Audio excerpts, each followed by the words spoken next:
Hello guys, এই গাছটাকে তোমরা দেখতে পাচ্ছ? বলো তো এই গাছটার নাম কি? তোমরা জানো এই গাছটার নাম কি? এই গাছটির নাম হচ্ছে অরল গাছ, যেটাকে বলা হয় অরল পাতায় বিখ্যাত। এই গাছটা যে কত ভালো, কত যে ওষুধের কাজ করে, কত লোকের যে জীবন বাঁচিয়ে দেয়, কত লোকের যে প্রাণ বাঁচিয়ে দেয়। এই গাছটা অরল পাতা, অরল গাছ।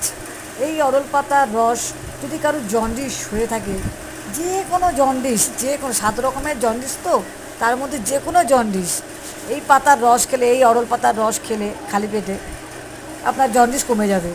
আচ্ছা, গুরুত্বপূর্ণ যদি জ্বর হয়, পুরনো জ্বর হয়, সেই জ্বর এই পাতার রস খেলে খালি পেটে কমে যাবে। যাই হোক, গাছটিকে তোমাদের দেখালাম, তোমরা দেখো, চেনো, তোমরা ব্যবহার করো, যার যার হয়। ভালো লাগলে লাইক, কমেন্ট, শেয়ার করো। Tata, bye bye.